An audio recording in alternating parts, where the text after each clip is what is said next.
السلام علیکم ورحمۃ اللہ وبرکاتہ۔ میرے پیارے آقا علیہ الصلوۃ والتسلیم کے پیارے دیوانوں، خاتون جنت حضرت فاطمۃ الزہرا رضی اللہ عنہا کی کنیزوں، سچی حکایات کے درس نمبر 229 ایپیسوڈ نمبر 229 میں آپ تمام کا استقبال ہے۔ الصلاۃ والسلام علیک یا رسول اللہ،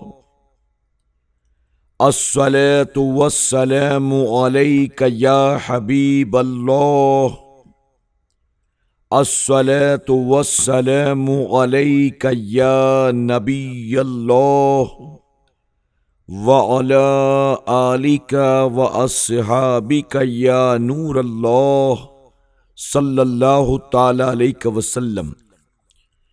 حکایت نمبر 754۔ حق حقدار کو پہنچا۔ شام کے دھندلے میں خیر مالی باغ میں پودوں کو پانی دے رہا تھا۔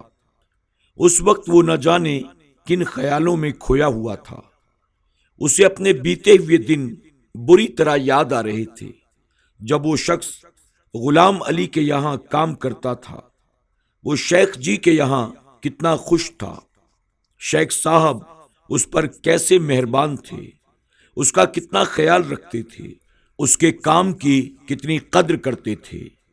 اور وہ کیسی بری گھڑی تھی جب وہ اس شہر سے جانے لگے اور ایسے شریف آدمی کی نوکری سے اسے الگ ہونا پڑا۔ اب وہ نئے آقا کے یہاں کام کرتا ہے، گلزار خان کے یہاں۔ یہ خان صاحب شیخ جی سے بالکل الٹے ہیں، بہت کنجوس، بد مزاج، بہت چڑچڑے اور ناقدرے۔ چاہے کوئی کتنی ہی محنت کرے، چاہے کوئی کتنا ہی کام کرے، پر ان کا منہ سیدھا نہیں ہوتا۔ ان کا لڑکا باپ سے بھی 2 قدم آگے ہے۔ خیر مالی ان 2 پاٹوں کے بیچ پس رہا ہے، مگر آدمی وفادار ہے، سب تکلیفیں جھیل رہا ہے اور جیسے تیسے نبھا رہا ہے۔ وہ اپنے خیالوں میں ڈوبا برابر پانی دے رہا تھا، اتنے میں ایک نرم سی آواز نے اسے چونکا دیا۔ اس نے گردن اٹھا کر دیکھا تو سامنے ایک شریف آدمی کھڑا تھا۔ اس نے پوچھا، بھائی خیرو مالی کو تم جانتے ہو؟ خیرو جھٹ بولا، میں ہی خیرو مالی ہوں۔ کیا بات ہے سرکار، میرے لائق کوئی کام؟ شریف آدمی نے پوچھا، شیخ غلام علی کو جانتے ہو؟ اپنے پرانے آقا کا نام سن کر خیرو کا چہرہ خوشی سے کھل گیا۔ بولا، میں خوب جانتا ہوں، بھلا انہیں نہ جانوں گا؟ برسوں ان کا نمک کھایا ہے، خدا ان کی سی بات سب کو عطا کرے۔ اس شریف آدمی نے خیرو کی طرف غور سے دیکھا اور یہ اطمینان کرتے ہوئے کہ جو حلیہ اسے بتایا گیا تھا خیرو بالکل ویسے ہی ہیں، بہت غمگین انداز میں بولا، تو بھائی تمہیں یہ سن کر افسوس ہوگا کہ شیخ جی کا انتقال ہو گیا ہے۔ خیرو کو یہ سن کر ایک دھکا سا لگا۔ اسے ایسا معلوم ہوا جیسے اس دنیا میں اس کا کوئی سہارا نہیں۔ پھر وہ پھوٹ پھوٹ کر رونے لگا۔ شریف آدمی بھی رو رہا تھا۔ اس نے گلا صاف کر کے رک رک کر کہا، شیخ جی مرتے مرتے تمہیں دعائیں دے گئے اور تمہیں ایک تحفہ بھی بھیجا ہے۔ یہ 2000 روپے ہیں شیخ جی نے تمہاری محنت، ایمانداری اور وفاداری کی خدمت کا تمہیں انعام بھیجا ہے۔ خیرو بالکل کھوسا گیا، جیسے اس پر کسی نے جادو کر دیا ہے۔ تھوڑی دیر کے بعد جب اس کے ہوش ٹھکانے آئے تو شریف آدمی جا چکا تھا۔ اس وقت خیرو کے دماغ میں جو پہلی بات آئی وہ یہی تھی کہ اس نوکری کو لات مارے گا اور زندگی کے باقی دن آرام و اطمینان سے گزارے گا۔ اب یہ دولت اسے حفاظت سے رکھنی تھی۔ اس نے چاروں طرف نظر دوڑائی، اپنی جھوپڑی تو اس کی محفوظ نہ تھی۔ اسے ایک جھاڑی نظر آئی جو گھنی تھی، ایک کونے میں تھی، سرخ سرخ پھولوں سے لدی ہوئی تھی۔ اس جھاڑی کے پیچھے ایک پرانا پیڑ تھا۔ پیڑ کی جڑ سے ذرا اوپر ایک خوک تھی۔ بس یہی اسے سب سے زیادہ محفوظ جگہ نظر آئی۔ خیرو نے یہ تھیلی اس میں ٹھونس دی اور اس پر ایک پتھر رکھ دیا۔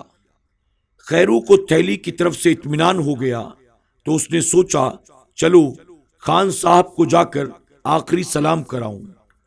اسے یہ بالکل پتہ نہیں تھا کہ دلدار خان کہیں چھپا ہوا اسے تھیلی رکھتے ہوئے دیکھ رہا ہے۔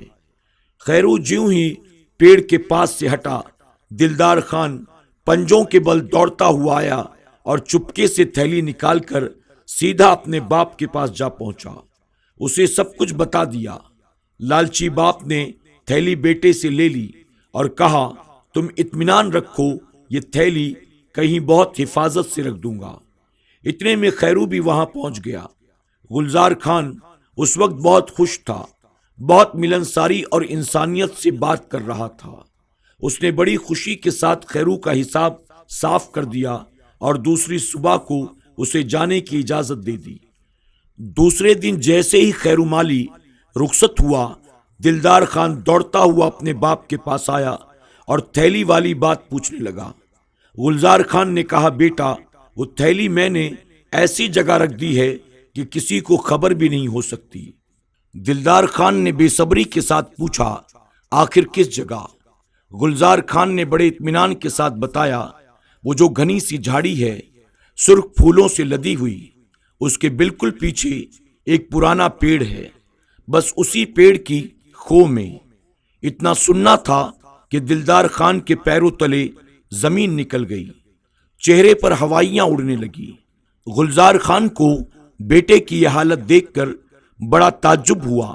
دلدار خان کمزور آواز میں بولا، یہ کیا غضب کیا ابا، یہ تھیلی تو میں وہیں سے نکال کر لایا تھا۔